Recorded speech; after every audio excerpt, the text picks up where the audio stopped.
মহিলা সবার কাছে বলে, জাননি আমার ছেলে আজ পাগড়ি নিয়েছে, কোরআনের হাফেজ হয়েছে। বাবায় সবার কাছে আনন্দ করে, আমার ছেলে আজ হাফেজে কোরআন।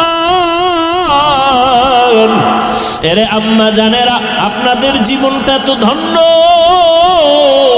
এরে আম্মা জান, আপনার স্বামী তো ফেরাউনের মতো খারাপ না। আপনার স্বামীকে পারলেন নাকি বুঝাইয়া নামাজি বানাবেন। আপনার স্বামীটারে যদি বুঝাইতেন, ও স্বামী আমার, বাবা মায়ের কষ্টের জীবন সারিয়া আজ তোমার ঘরে আসি, না খাইয়া থাকলেও আসি, খাইয়া থাকলেও আসি, তবে তোমার কাছে আমার জীবনের দাবি, তুমি কামাই রুজি যা করো, একটা জীবনের দাবি, হে স্বামী, হারাম কামাই করে ঘরের মধ্যে আনবা না। হারাম খাইয়া নিজের রক্ত নাপাক করব না, হারাম খাইয়া সন্তানের রক্ত নাপাক করব না। মা যদি সব স্বামীদের বুঝাইতেন, কোন স্বামী হারাম টাকায় ব্যবসা করত না। আল্লাহর ভয়, তাকওয়া, আল্লাহর মহা একটা সম্পদ, যার অন্তরে ঢুকবে সে বিনা হিসাবে জান্নাতি। কার ভয়? আল্লাহর ভয়।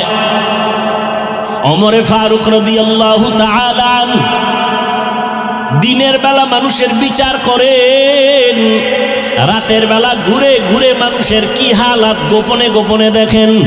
ঘুরতে ঘুরতে ওমর বাগানের ভিতরে ঢুকলেন, পাহাড়ের পার্শ্বে দেখে বাতি জ্বলে, রাতের বেলা বাতি জ্বলে। ওমর গিয়া কাছে দাঁড়ায় দেখে একটা ভাঙা ঘর, ঘরের মধ্যে নারীদের আওয়াজ।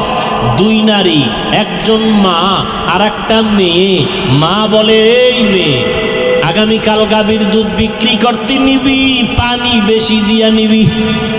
কে কয়? মা কয়। মা মেয়েকে। ওমর কই? না, খবর নাই। অজের আগ্রহ কমে গেছে না?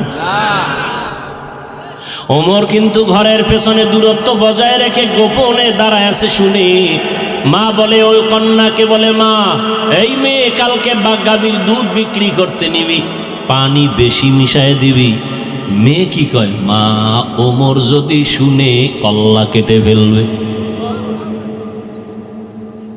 মা বলে, ওমর তো শুনবে না।